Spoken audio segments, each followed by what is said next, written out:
जय श्री कृष्ण दोस्तों, आप सभी का दिन शुभ और मंगलमय हो। आज की कथा में आप सभी भक्तों का हार्दिक स्वागत है। आज हम सब 5वें अध्याय का श्रवण करेंगे। यह अध्याय भगवान विष्णु के वैशाख मास में पृथ्वी पर निवास करने और भक्तों की मनोकामनाएं पूरी करने की महिमा का वर्णन है। नारद जी कहने लगे, हे राजन, वैशाख मास सब धर्मों, सब प्रकार के वर्षों, सब महीनों से और सब दानों से अधिक क्यों है? हे महाप्राज्ञ, अब मैं तेरे सामने कहता हूँ, तू ध्यान से सुन। जब सब युगों का अंत होता है, तब सब देवता के राजा शेष साई विष्णु भगवान संपूर्ण लोक जीवों को अपने उदर में समेट समुद्र में शयन करते हैं और योग माया के प्रताप से अनेक एकता को प्राप्त होते हैं एवं एक निमेष व्यतीत होने पर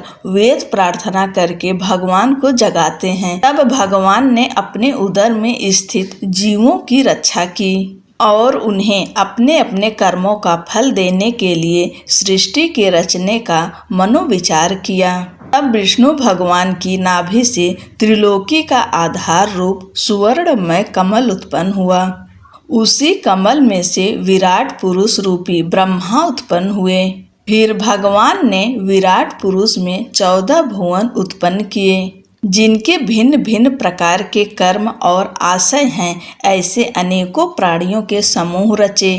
फिर सत, रज, तम तीनों गुण प्रकृति, मर्यादा और भुवनों के स्वामी रचे। तत्पश्चात वर्णाश्रम के विभाग करके धर्म की कल्पना करते भये चारों वेद, तंत्र, स्मृति, पुराण, इतिहास रचकर धर्म की रक्षा कर निमित्त इनके प्रवर्तक ऋषि प्रकट किए।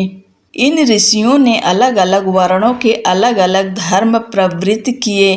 उन पर संपूर्ण प्रजा श्रद्धा करने लगी। संपूर्ण प्रजा अपने आश्रमचित धर्मों में प्रवृत्त है या नहीं, यह देखने के लिए साक्षात अविनाशी सर्वांतर्यामी भगवान डर दिखाने और परीक्षा के निमित्त आए। प्रजा संपूर्ण धर्मों को किस समय करे, ऐसी भगवान चिंता करने लगे। मैंने वर्षा काल निर्माण किया, इसमें सब प्रजा कीचड़ आदि में फंस और दुखी हो रही है, जिसमें सब धर्मों को नहीं कर सकती। यह देख क्रोध उत्पन्न होता है, मन प्रसन्न नहीं, मेरे देखते कोई दुख नहीं आए, अतएव उन्हें देख। शरद काल में सब खेती में लग रहे हैं, इससे पूर्ण रीत से धर्म नहीं कर सकते हैं और कोई पके फल की अपेक्षा कर रहे हैं, कोई वर्षा से पीड़ित हैं, कोई शीत से दुखी हैं, अतएव धर्म नहीं करते। इन्हें देख मुझे रोष उत्पन्न होता है। इनकी उल्टी मित देख मुझे संतोष नहीं। हेमंत ऋतु में सर्दी के मारे कोई प्रातः काल नहीं उठता, सूर्योदय से पहले न उठते देख मुझे क्रोध उत्पन्न होता है। शिशिर ऋतु में भी प्रातः काल के समय शीत से पीड़ित रहते हैं तथा फसल पक जाने की प्रतीक्षा करते हैं। फिर जो मनुष्य जाड़े के मारे प्रातः काल स्नान करने के लिए केवल सोचा ही करते हैं, उनका शुभ कर्म लुप्त होता जाता है, जो कभी पूरा नहीं होता। यह समय प्रेक्षण का नहीं है, ऐसा विचार कर भगवान ने वसंत ऋतु को संपूर्ण पातकों को निवारण करने वाली माना है। यह ऋतु स्नान, दान, यज्ञ, क्रिया, भोग और सब प्रकार के धर्मों का साधन करने के लिए यह ऋतु बड़ी अनुकूल है। इस ऋतु में धनवान सब वस्तुओं को बिना प्रयास ही प्राप्त करते हैं। जिस किस रीत से द्रव्य द्वारा देहधारियों की तुष्टि हो जाए, जो विष्णु भगवान के भरोसे रहने वाले लोगों के धर्म का साधन ही द्रव्य है। बसंत ऋतु में संपूर्ण द्रव्य लोगों को सुखदायक होते हैं। दान योग्य, धर्म योग्य और सब कुछ भोगने योग्य निर्धन, लूले, लंगड़े, व्याकुल और महात्माओं को संपूर्ण द्रव्य और जलादि सुलभ है, इसमें संशय नहीं है। प्रियजन इन द्रव्यों से अपना हित साधन करते हैं।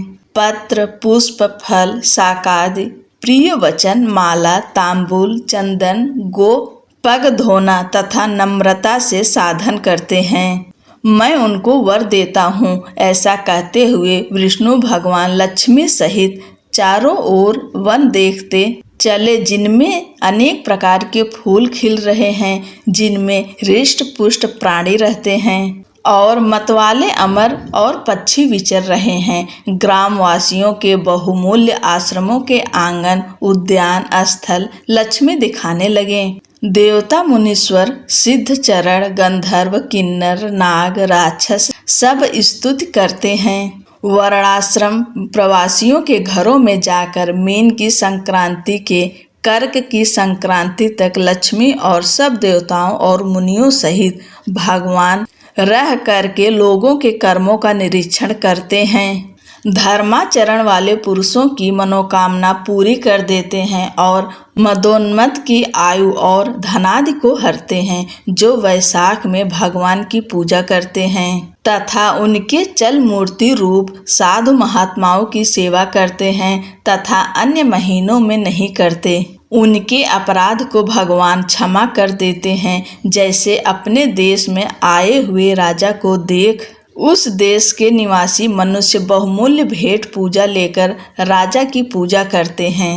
तब राजा पूजा के आकार आदि द्वारा जान लेता है कि अमुक की सेवा पूरी है, अमुक की न्यून है। जो पूजा अधिक होए तो प्रसन्न होकर निश्चय ही उसे मनोवांछित फल दे है, और जिनकी पूजा सेवा ठीक नहीं है उन्हें दंड देते हैं। ऐसे ही भगवान विष्णु वैशाख मास में जो अच्छी रीत से पूजा करते हैं उन्हें मनवांछित फल देते हैं, और जो नहीं करते हैं उनके धनादि को हर लेते हैं। धर्म के रक्षक देव सारंग पाड़ी विष्णु भगवान इस मास में प्राणी की परीक्षा करते हैं, इसलिए यह महीना सबसे उत्तम है। दोस्तों, आज की कथा यहीं पर समाप्त हुई। अगली की कथा हम अगले के वीडियो में सुनाएंगे।